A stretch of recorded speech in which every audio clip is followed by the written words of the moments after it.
এই দেশ পরিবর্তনে আপনারা সবচেয়ে বড় বাধা জনগণের কাছে। আমরা বড় দল, আমরা এটা চাচ্ছি, এটা হবে, আমরা এটা করতে চাই, এটা করতেই হবে। আরে ভাই এইটা করতে হবে, আমরা বড় দল। এই কথা তো ওবায়দুল কাদের বলতে বলতে তো লঙ্গি ছাড়া পালাইতে বাধ্য হয়েছে। এই কথা বলতে বলতে তো শেখ হাসিনা তার পরিবার ছাড়া আর কাউকে নিতে পারে নাই। জামাত ইসলামীকে আবার নতুন করে জেল জুলুম নির্যাতন হামলা মামলা রক্তচক্ষু দেখাচ্ছেন। স্পষ্ট ঘোষণা দিয়ে দিচ্ছি, ত্যাগের রাজনীতির জন্য যাদের জন্ম হয়েছে, নির্যাতন হামলা মামলা গুলি রক্তচক্ষু দেখে জামাত ইসলামীকে এক সেকেন্ডের জন্য স্তব্ধ করা যাবে না। যে যত বড় দল তত বড় চাঁদাবাজিতে ব্যস্ত হয়ে পড়েছে, যে যত বড় দল সে তত সন্ত্রাসে নিজেকে জড়িয়ে ফেলে আত্মতৃপ্তির ঢেকুর গেড়ে বলছেন আমরা বড় দল, আমাদের কিছু সমস্যা থাকবে। এই দেশ পরিবর্তনে আপনারা সবচেয়ে বড় বাধা জনগণের কাছে। এটা কি করে একটা দল বলে আমি মাথায় আসে না। টকশোতে টেলিভিশনের সামনে আত্মতৃপ্তির সাথে আমি বলছি, আমার পাশে বসে সহ আলোচক দ্ব্যর্থহীন কণ্ঠে বলছে, তার কোনো অনুতপ্ত নাই, কোনো অনুশোচনা নাই, কোনো প্রতিক্রিয়া নাই। তার প্রতিক্রিয়া হচ্ছে আমরা বড় দল, আমাদের বড় সমস্যা, আমাদের বড় কোনাকুনি, আমাদের বড় হাজার হাজার লোক আমাদের বহিষ্কার হবে। বাংলাদেশের জনগণের সবচেয়ে বড় প্রত্যাশা হচ্ছে যে যত দল বড় তার এই দেশের প্রতি দায়িত্ব তত বড়। বাংলাদেশ জামাত ইসলামী দল হিসাবে বড় বা ছোট পর্যালোচনা করে না। বাংলাদেশ জামাত ইসলামী দল হিসাবে ভূমিকা পালন করতে সক্ষম হয়েছে বলে, সম্মানিত ভাই এবং বন্ধুগণ, আমাদের এই প্রিয় মাতৃভূমি বাংলাদেশের জন্য আজকের এই যে প্রেক্ষাপট তৈরি হয়েছে, এই প্রেক্ষাপটে মানুষের চাহিদা কি? এই প্রেক্ষাপট কেন তৈরি হয়েছে? তৈরি হয়েছিল আমরা গোলামির জিনজির থেকে মানুষকে মুক্ত করতে চেয়েছি। এই গোলামি শুধুমাত্র পার্শ্ববর্তী রাষ্ট্রের গোলামি নয়, এই গোলামি কোনো একটা দলের গোলামি থেকেও মানুষকে মুক্ত করার জন্য দেশে মানুষ জীবন দিয়েছে। পরিবারতন্ত্র থেকে মানুষকে মুক্ত করার জন্য দেশে মানুষ জীবন দিয়েছে। কিন্তু এখন আমরা শুনি আমরা বড় দল, আমরা বড় দল। এই কথা আমি বললে তা আমরা তাহলে ছোট সময় কি কবিতা পড়ছি, কবিতার লাইন চেঞ্জ করতে হবে। ওই কবি জীবিত থাকলে তাকে তো এখন ওই কবি বলতো যে ভাই আমি ভুল করছি। নিজেকে যে বড় বলে বড় সেই নয়, লোকে যাকে বড় বলে বড় সেই হয়। এই কবি জীবিত থাকলে এখন আমাদের বক্তৃতা শুনলে হার্ট ফেল করত। এই কবি জীবিত থাকলে এখন বলতে ভাই আমি কবিতা লিখে ভুল করছি, আমারে মাফ করে দেন ভাই। আপনাদের মতো এই জাতি যে এই দেশে আছে, এই জাতির জন্য এই কবিতা না, এই কবিতা অন্য দেশের জন্য। মাপ চাইতো না। কি অদ্ভুত একটা ব্যাপার। আমরা বড় দল, আমরা এটা চাচ্ছি, এটা হবে, আমরা এটা করতে চাই, এটা করতেই হবে। আরে ভাই এইটা করতে হবে, আমরা বড় দল। এই কথা তো ওবায়দুল কাদের বলতে বলতে তো লঙ্গি ছাড়া পালাইতে বাধ্য হয়েছে। এই কথা বলতে বলতে তো শেখ হাসিনা তার পরিবার ছাড়া আর কাউকে নিতে পারে নাই। এই পরিবারতন্ত্র আমাদেরকে এই কথা শিক্ষা দিয়েছে। এরপর পরিবারতান্ত্রিক একটা ব্যবস্থায় দেশ কিভাবে পরিচালিত হয়। যেই শেখ হাসিনা 3 দিন আগে তার পরিবারকে ক্ষুদ্র মেসেজ দিছে না, দেয় নাই? কি মেসেজ দিছে? যে তোমরা ছাড়া বাকি কে কোথায় যাবে উই ডোন্ট কেয়ার দেয়ার, আমি এটা পরোয়া করি, এটা নিয়ে চিন্তা আমার দরকার নাই, তোমরা পালাও।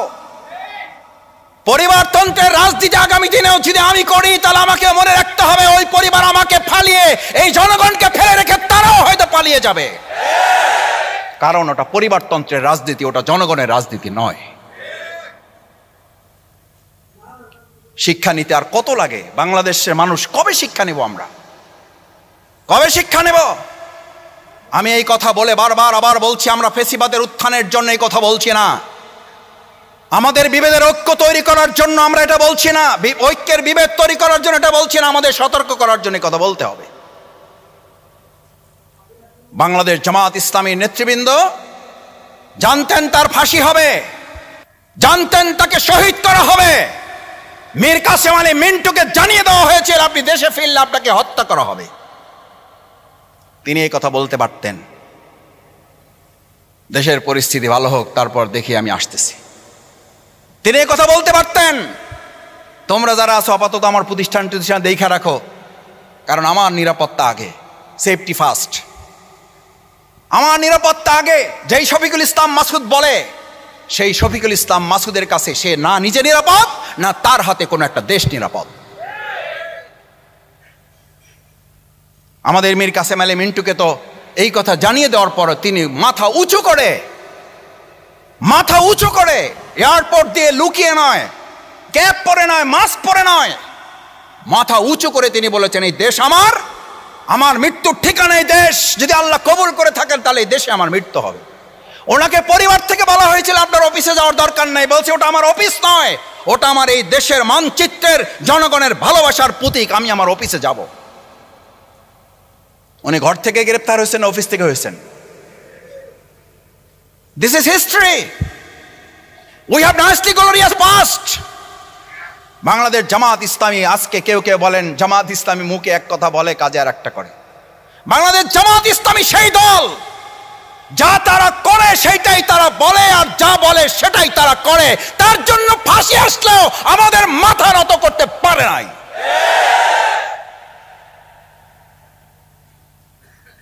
এটা আমাদের অহংকার, এটা আল্লাহর পরে ভরসা করে আমরা এই কথা আমরাই শুধু বলতে পারি। আমাদের মতো ছোট মানুষদেরকে বলা হয়েছিল পার্শ্ববর্তী রাষ্ট্রের সাথে সম্পর্ক রক্ষা করা চলেন, মামলা হামলা নির্যাতন রিমান্ড কিছুই থাকবে না, আজকে বাড়ি চলে যেতে পারবে। সেই অফিসাররা নিশ্চয়ই এখনো জীবিত আছেন। অমুক দলের সাথে জোট ছাড়েন, জোটের সাথে থাকতে হবে না, আপনারা আপনাদের মতো করে কাজ করেন, আপনাদেরকে কাজ করার সুযোগ দেওয়া হবে, আপনাদেরকে মিছিল করার সুযোগ দেব, জোট থেকে বেরিয়ে আসেন। আমরা জনগণের সাথে জোটের সাথে আমরা বেইমানি করি নাই। আমরা রিমান্ড নির্যাতন নিপীড়ন সহ্য করেছি, কারাগারের জুলুমের পর জুলুমের শিকার হয়েছি। আমার সামনে দিয়ে আমি বের হয়ে সাংবাদিক বৃন্দকে জিজ্ঞেস করেছিলাম, আমি কোর্টে গিয়ে আমার সাংবাদিক ভাইদের কাছে অনুনয় বিনয়ের সাথে জানতে চেয়েছিলাম, তখন আমার ভাইয়েরা আচ্ছা বলতে পারেন আমি শফিকুল ইসলাম মাসুদ তখন ঢাকা মহানগরীর কেবলমাত্র সহকারী সেক্রেটারি হয়েছি, কেবল সহকারী সেক্রেটারি হয়েছি। আমার সামনে দিয়ে আমার বড় বড় অন্যান্য দলের নেতৃবৃন্দ জেল থেকে বেরিয়ে যায়, আমাকে জিজ্ঞেস করে মাসুদ তোমার জামিন হয়েছে? আমি বললাম আমার জামিন হয়েছে 2.5 বছর হয়ে গেছে। কয় বছর? 2.5 বছর হয়ে গেছে। জামিন হয়েছে 2.5 বছর, আমি বের হতে পারি না। বলছে মাসুদ তোমার সমস্যা কি? আমার সিনিয়র নেতা, অন্য দলের আদর করতেন, স্নেহ করতেন, একসাথে খাইছি, ছেলে বসছি, চা খাইছি, আড্ডা দিছি, গল্প করছি, রাজনৈতিক আলোচনা করেছি। ওনাদের কেউ কেউ আমাকে বলতেন মাসুদ বের হওয়ার কিছু পলিসি আছে। আমি বললাম ভাই পলিসি তো আমার জানা নাই। বলছে এগুলো গেটে আলোচনা করে হবে না, এগুলো বাইরে আলোচনা করতে বলো। আমি তখন বুঝে গেছি কি আলোচনা করতে হবে।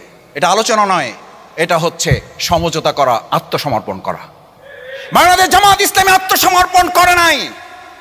ডিবি অফিসে যখন আমাকে ছেড়ে দেওয়া হবে, আমাকে শুধু আমাদের বহু নেতৃবৃন্দকে, পরিবারের লোকদেরকে ডাকা হয়েছে, আমার পরিবারকে ডাকা হয়েছে।